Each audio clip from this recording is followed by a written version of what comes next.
अल्लाह में दृढ़ विश्वास होना। एक समय की बात है, हसन नाम का एक युवक था जो अल्लाह में असीम आस्था रखता था। वह एक छोटे से गांव में रहता था और अपने ईमानदारी और नेक दिल स्वभाव के लिए जाना जाता था। लेकिन उसकी ज़िंदगी में एक कठिन मोड़ तब आया जब उसके पिता का निधन हो गया और उसके घर की जिम्मेदारी उस पर आ गई। हसन ने अपने पिता की जगह काम शुरू किया, लेकिन किस्मत ने उसका साथ नहीं दिया। फसलें सूख गईं और घर की स्थिति बद से बदतर हो गई। फिर भी हसन का ईमान कमज़ोर नहीं हुआ। उसने हर रात अल्लाह से दुआ की और रोज़ कड़ी मेहनत करता रहा।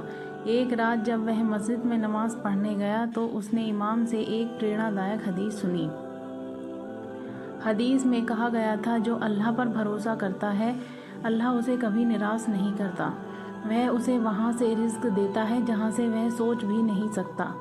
यह सुनकर हसन के दिल में नई उम्मीद जगी। उसने अपने संघर्ष के बावजूद धैर्य बनाए रखा। कुछ दिन बाद हसन को एक अजीब ख्वाब आया। ख्वाब में एक आवाज़ ने उसे एक दूर की जगह जाने का इशारा किया और कहा, तुम्हें वहाँ अल्लाह की तरफ से कुछ मिलेगा। हसन ने उस ख्वाब को अल्लाह का संदेश समझा और अगले ही दिन सफ़र पर निकल पड़ा। रास्ते में उसे बहुत सारी मुश्किलें आईं।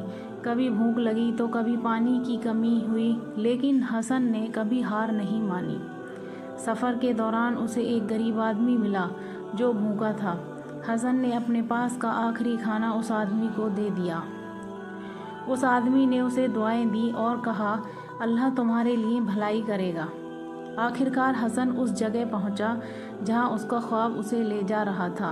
वहां उसे कुछ नहीं दिखा, बस एक पुराना खंडर था। पहले तो हसन निराश हुआ, लेकिन उसने अल्लाह पर भरोसा नहीं छोड़ा। उसने वहां थोड़ा खोदना शुरू किया और अचानक उसे मिट्टी के नीचे एक खजाने का संदूक मिला। हसन ने अल्लाह का शुक्र अदा किया और उस खजाने से अपने गांव की मदद की। उसने मस्जिद बनवाई, गरीबों की मदद की और अपने घर की हालात सुधारी। वह कभी भी अपने ख्वाब को भूल नहीं पाया और हमेशा याद रखता रहा कि जब इंसान अल्लाह पर भरोसा करता है तो उसे कभी निराशा हाथ नहीं लगती। कठिनाइयों के समय भी अल्लाह पर भरोसा रखना चाहिए। धैर्य और ईमान के साथ संघर्ष करने वाला इंसान कभी असफल नहीं होता।